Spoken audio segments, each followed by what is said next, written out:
So yesterday, the trailer for Jurassic World Rebirth dropped. I'm in LA for the Critics' Choice Awards, so I can't do a normal trailer reaction.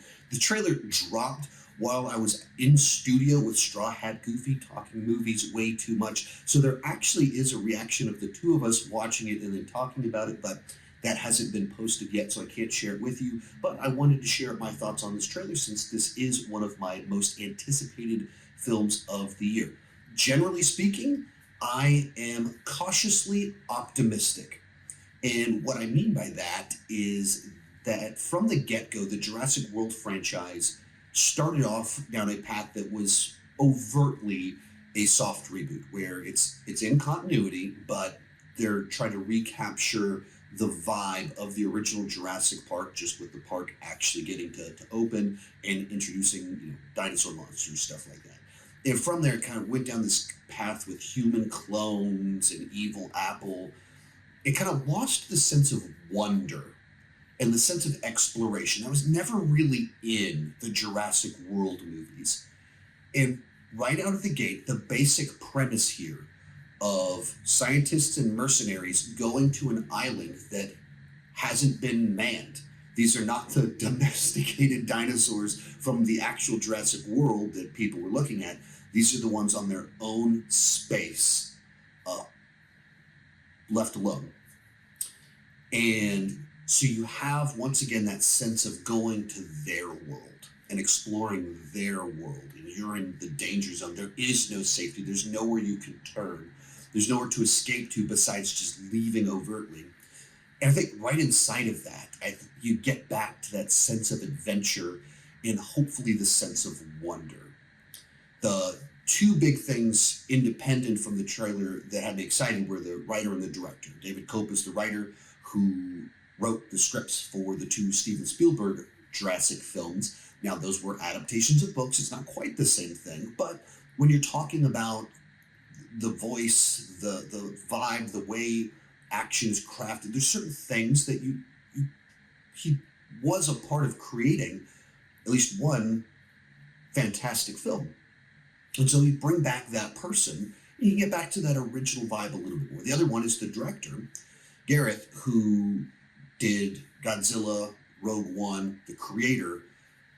He knows how to make big cinematic images. He has a great sense of scope and scale and size. And that's another thing that was missing from the Jurassic World films. That those movies not inherently, but the way they were shot, you just never really felt the awe and wonder for these magnificent creatures. In fact, the Jurassic World movies made that a plot point. That dinosaurs aren't exciting, so we need to make a new one. And so you bring in a director that knows how to make these awesome, iconic images with scale and size to them. And you just watch this trailer, and the first shot you get of dinosaurs, the humans are itty bitty and the dinosaurs look huge, and it captures that feeling that's been missing from the last three films. And just in general, once again, the idea of people going to the world of the dinosaurs. You hopefully are tapping into a little bit more of that awe with the amazing images. I didn't love everything in here. For the big thing I didn't love about the trailer is that it's too quippy, that it does the thing where let's show a scenario and then someone pauses to make a joke about it. I'm not crazy about that, and that does make me nervous that we're just Marvelifying the Jurassic franchise. The other one wasn't as overtly in the trailer, so in the video shot with Straw Hat, I didn't even talk about this because I didn't overtly see it in the trailer, but there are mutants in this one. And that's the stuff that I think it's a misuse of the franchise. There's a lot of different hooks in the original concept of Jurassic Park that has made it this multi-billion-dollar franchise, hit book, one of the best sci-fi books of all time, and one of the best sci-fi movies of all time. And the reason for that is there's all these layers to it, just seeing dinosaurs, the sci-fi, the intelligence, the multiple genres. And with the concept of using cloning to bring back dinosaurs, certainly opens the door for human cloning and all this other stuff that you can do it. Like it fits with the science of it.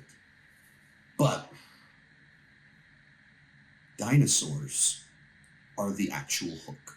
Doing dinosaurs right in the original film was the hook. The awe and the wonder and the horror that we're not supposed to be with these magnificent, dangerous creatures. As soon as you introduce dino hybrids and monsters and creating your own thing, who cares? We have that movie. If you want to see like this other non-dinosaur thing that didn't exist on the earth, here you did Godzilla. It's filled with creatures.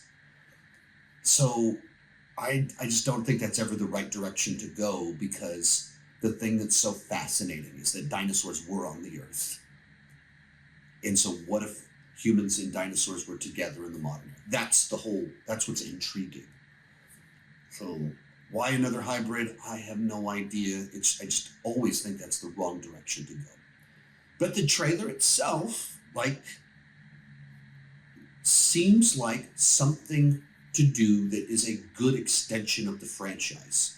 Back to the adventure, back to emphasis on dinosaurs are really cool and really pretty and really dangerous.